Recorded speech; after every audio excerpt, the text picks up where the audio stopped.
Welcome everyone, Costin here with a discussion about Creative Assembly and their decision to shut down the Content Creator Program.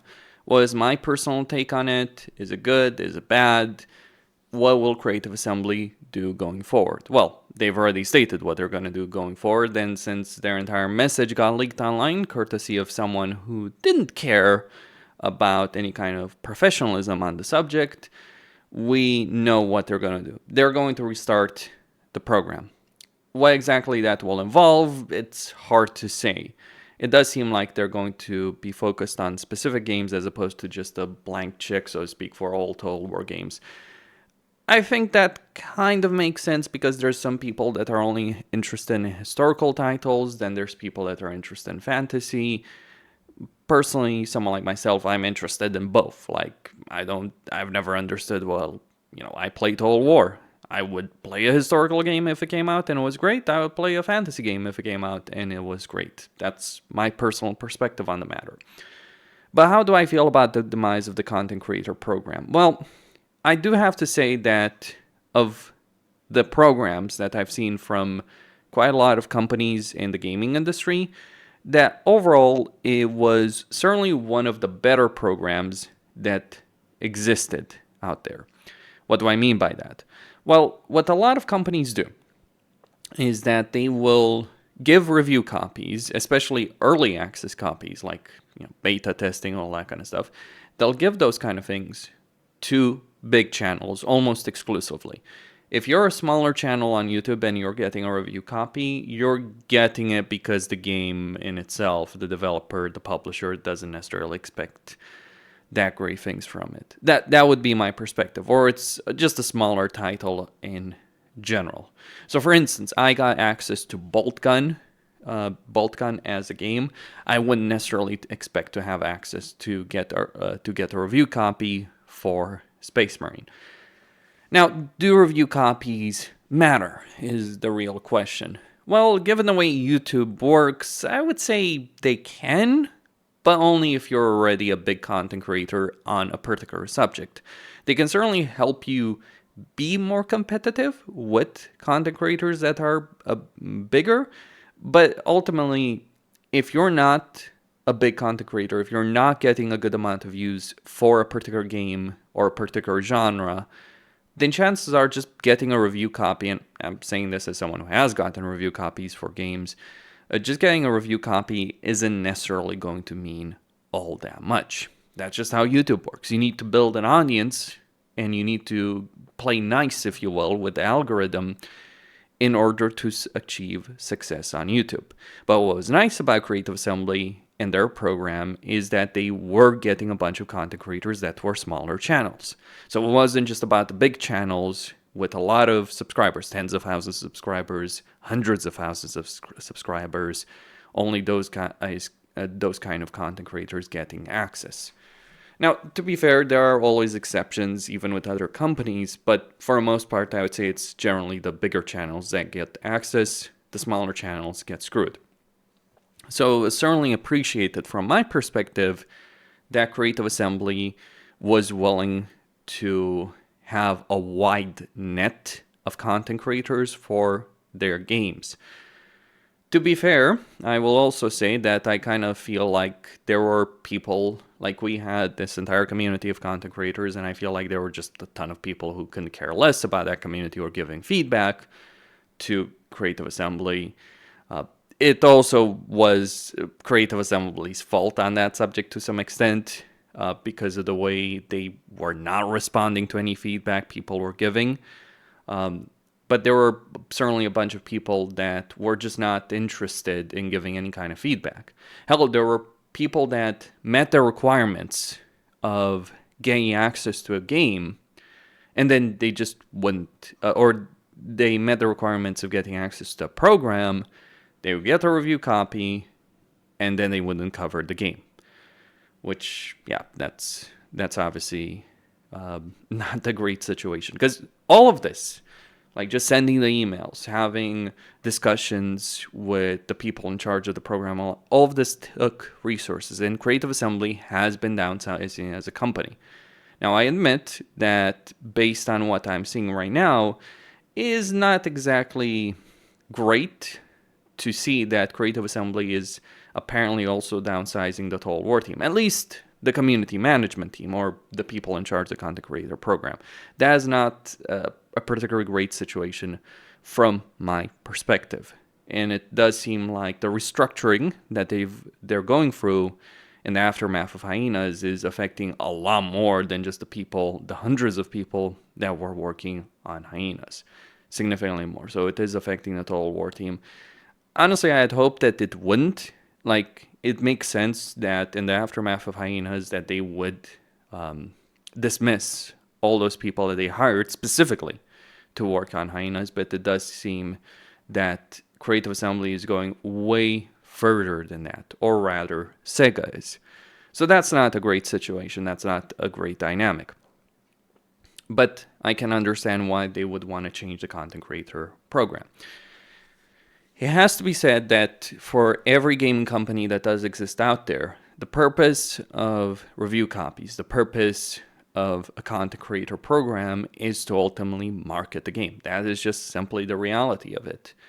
Now, it doesn't necessarily have to be a relationship where only people that are willing to say nice things about their games get in. I certainly never felt pressured. Like, even though I was in the program for a year, I never felt pressured to, give Creative Assembly positive coverage. It's quite funny. A lot of people accuse me of being extremely negative. Yeah, I think Warhammer 3 has a lot of issues. I also think it's the best old war game that's come out in a very, very long time. I know. It is crazy to think that someone can make critical points about a particular product and still think that overall it's the best thing that they've released in a while. I was not particularly fond of Warhammer 2 in a lot of ways. I mean, I appreciated what they did in certain aspects in that game and the support they gave it, but if I had to pick between playing Warhammer 2, well, I would love Warhammer 2 battles, the way the range worked in that game, even the melee worked in that game, minus the AI cheats. I would like those battles, but the campaign dynamics of Warhammer 3 are vastly superior to Warhammer 2. That's my perspective. You can be critical and still like a game, shockingly enough. I don't understand why there is this culture of fanboyism. Oh, if I like something, then I should never say anything negative about it. It's like, okay, that's your prerogative. I disagree, firmly disagree on that perspective. And that is my personal stance on my personal stance on certain games. Now, with respect to the program itself, Creative Assembly is going to create a new program or restart it, so to speak.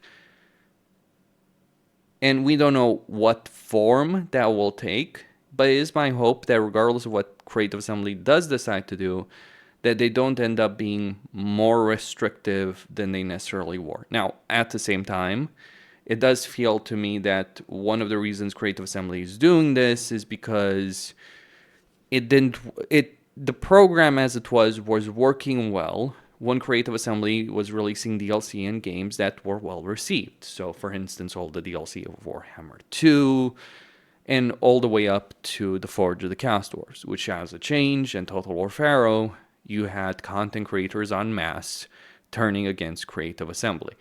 Though that is a bit of a load of rubbish that some people that comment on my videos, on the videos of other content creators, like I saw a comment on the Great Book of Grudges talking about,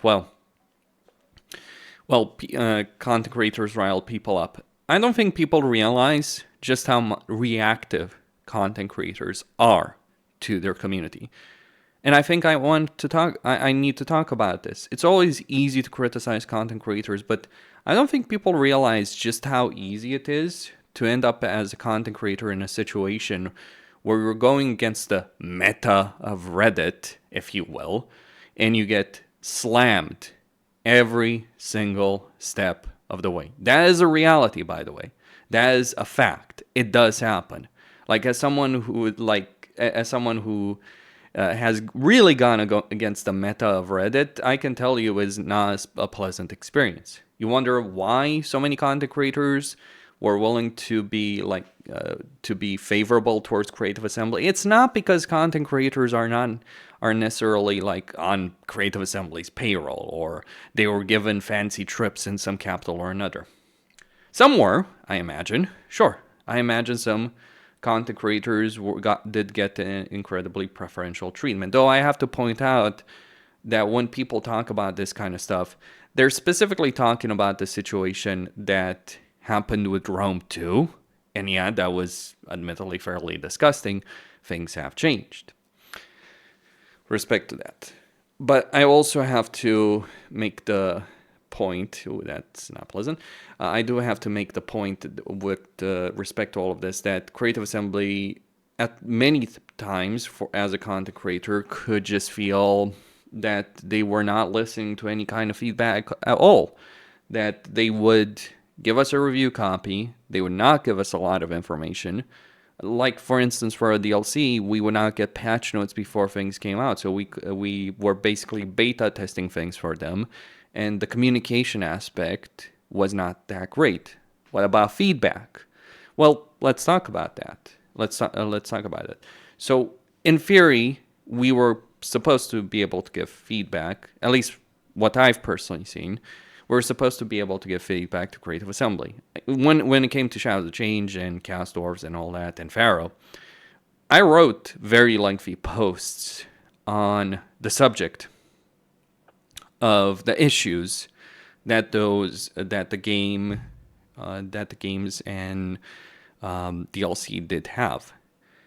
And I'm not sure if Creative Assembly listened or cared about that in any way, shape, or form. It also seemed to me that in many respects, that the community managers, the people who were handling the content creator community, were not at all, were not necessarily communicating all that well with the developers for the games. So that is certainly an issue. Like that communication problem. Now, Creative Assembly is saying that they will communicate better with their fan base, that they're going to increase that. I guess we'll have to wait and see what's going to end up with that. Let me just say that I'm fairly skeptical for a lot of reasons. Suffice to say, Creative Assembly has not covered itself in glory over the last couple of months. And just because they released an apology statement, my perspective on the apology is it's not a solution. It's not a fix. It's the beginning of something, possibly, if they make the right choices going forward. But it hasn't changed anything about exactly what's going on.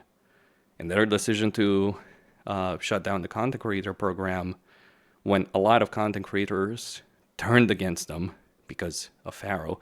And people turn against them because the community turned against them. That's the point.